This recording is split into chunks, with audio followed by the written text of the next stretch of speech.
Good morning દર્શનજી. Good morning, જય શ્રી કૃષ્ણ. કેમ છો બધા? મજામાં? બસ મજામાં. અને આ દર્શન છે ને મને 20 મિનિટમાં મને કે પુલાવ બનાવી દીધો. જો મેં મસ્તનો પુલાવ બનાવ્યો 20 મિનિટમાં. એને 8:30 નીકળવાનું હતું. તમારી વોચ બતાવો તો મને. 8:30 થઈ. કેટલા વાગ્યા છે? 8:30. 9 માં 5 મિનિટની વાર છે.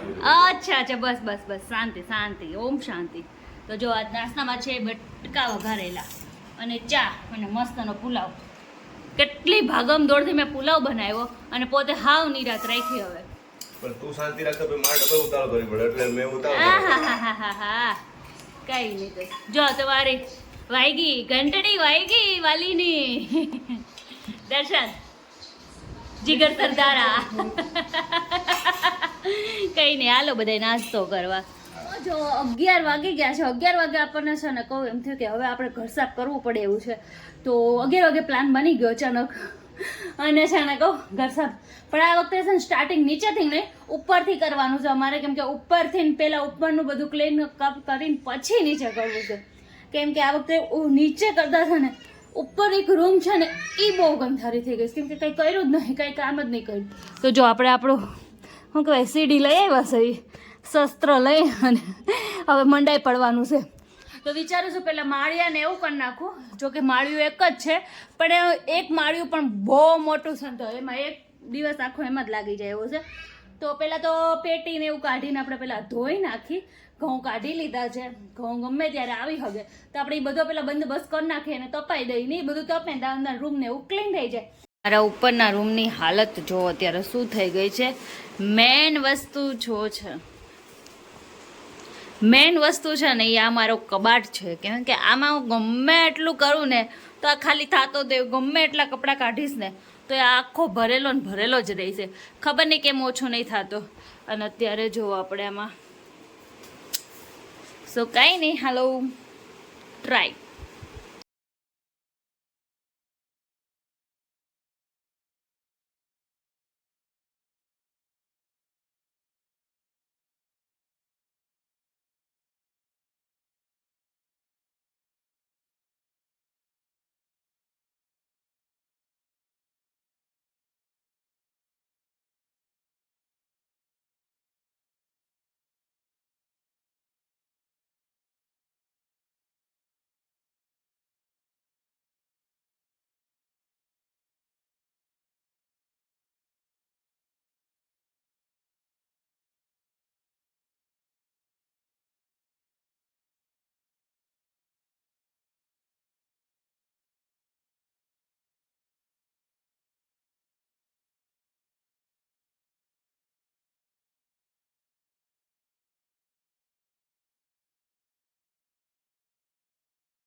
તો જો અમારા કુસુભાઈના વેન હતું આજે. હેપી બર્થડે ટુ યુ કલાનું.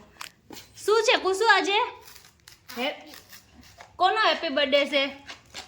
ઊભો રે ઊભો. નીકળી ગઈ અમારી કેક. ઊભો રે કંઈક મને તો જોવા તો દે કંઈક. અરે happy birthday to you. Happy birthday to you. Yummy cake ખવડાવો મને ખવડાવો. મને તો આપો. ઓહો મારી માટે જો કેટલી બધી કેક લ્યો. એમાંથી નહીં રહ્યા. અહીંયા એવું છે કે હાથે ચમચી લઈ અને લઈ લ્યો ને તો મળશે, નકર પછી પૂલું. કુચું મારી કેક. કોઈ સમજો. Happy birthday. યમી છે ને. Hello good morning guys. તો જો આજે અમારા છે ને અમદાવાદમાં વાતાવરણ ખાલી તમે જુઓ, એમ થાય હમણાં વરસાદ તૂટી પડવાનો છે એવું છે.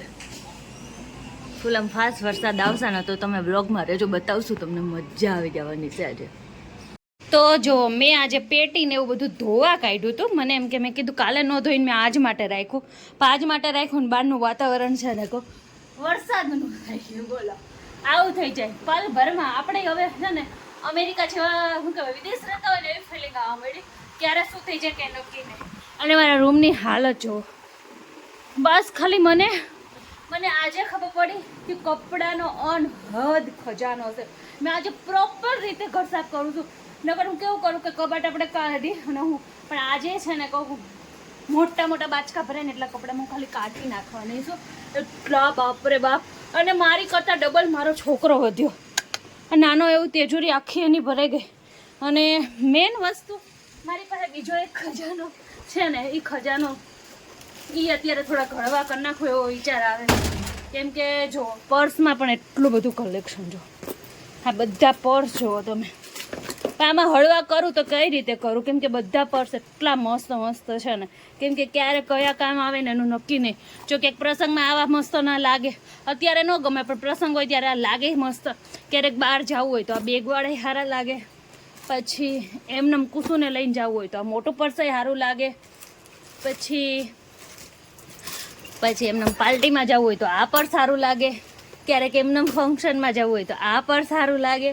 પછી આ પર્સ એટલું મસ્ત છે. નીચે હમણાં બ્લેક લીધું, એ મસ્ત છે. બાપરે ખજાના છે બોલો. પણ આપણને એમ થાય કંઈ છે નહીં.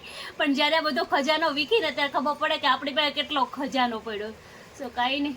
પણ કાલની મને આમાં 10 જ નહીં હોતી, પણ એટલે જ મેં આ વખતે છે ને મને ખબર હતી બહુ ગંદુ થઈ ગયું છે એટલે મેં ઉપરથી જ ચાલુ કર્યું. મારી ડિસિઝન ઇઝ ધ પરફેક્ટ. ના. ટપુભાઈ આઈસ્ક્રીમ ખાઈ તો કેવા લાગે છે?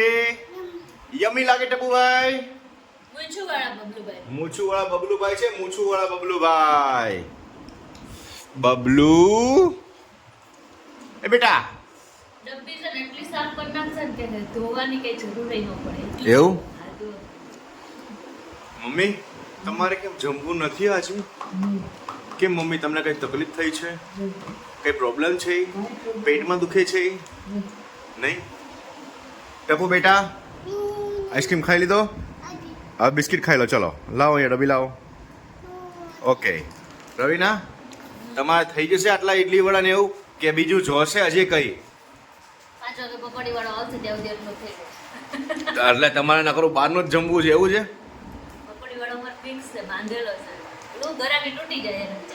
એને ભલે ગરાકી તૂટે, ગરાકી તૂટવાની કથા કરો છો તલે. હા બબલુ, તારી મમ્મી શું કહે છે? હાવ ના નસીબનું હાવ કમાય. એટલે બબલુ તું નકરો આવું જ છે કુજર ખાય મારા દીકરા. આને રોટલી ભાખરી કઈ ખવડાવો છો કે નહીં ખવડાવતા? અચ્છા. અને બા તમારે શું કહો? કઈ નહીં ખાવું? બહાર? હે? એટલે આ એવું ના હોય. કેટલા વાગે નાસ્તા કેટલા વાગે કર્યા હતા? સરસ. રવિના તો તું કોઈ કહેવા માંગે છે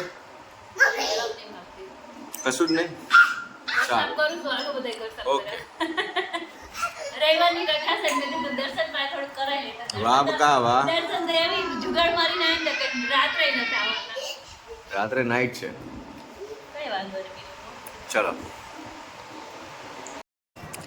તો જો થોડોક એવો ટાઈમ મળી ગયો ને દર્શન આવી ગયા તો ઘર સાફ મૂકીને આપણે આવી ગયા છીએ ગાર્ડનમાં. અમારા ભાઈને તો ક્યારે હાલવું જ ન હોય. હું નહીં તેડું તેડીશ તો નહીં હજો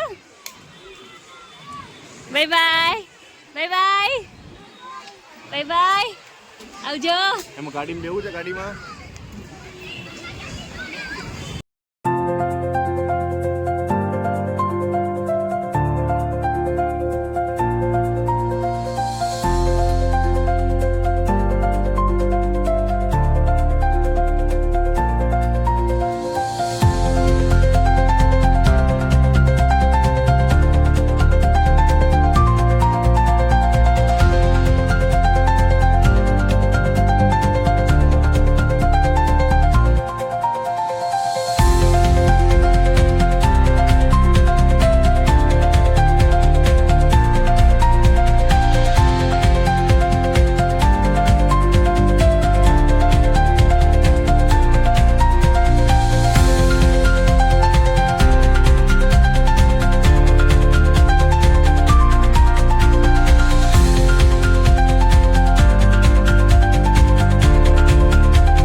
તો જો ફાઇનલી આપણું ઉપરની રૂમ કમ્પ્લીટ થઈ ગઈ છે અને બહાર અમે જઈ આવ્યા અડધું કામ મૂકી અને અમે છે ને કાલ ઢોળા વયા ગયા હતા પાછું અડધું કામ મૂકીને આજે અમે છે ને કહું ગાર્ડનમાં વયા ગયા હતા કેમ કે આજ સન્ડે હતો ને દર્શન 1 કલાક માટે સ્પેશિયલ પૂછું ને ગાર્ડનમાં લઈ જવા આવ્યા હતા તો એટલે આપણે બધું મૂકીને પછી ગયા કાં તો શું રેગ્યુલર થતું રહેવાનું છે અઠવાડિયામાં એક વખત તો બહાર પૂછું ભાઈને લઈ જઈ અમારા ડમ વગાડતા ભાઈને ડમ મૂકી દે હવે મૂકી દેજે હવે નો વગાડ તો ડમડમ ડમર્યું સો કાંઈ નહીં આ તો આ 2 દિવસનો બ્લોગ તમને કેવો લાગ્યો મજા આવી હોય તો લાઈક અને સબસ્ક્રાઈબ કરી દેજો મારી ચેનલને અને બહુ થાકી ગયા છે તો મળી આવે નેક્સ્ટ બ્લોગમાં ત્યાં સુધી બધાને જય શ્રી કૃષ્ણ હર હર મહાદેવ.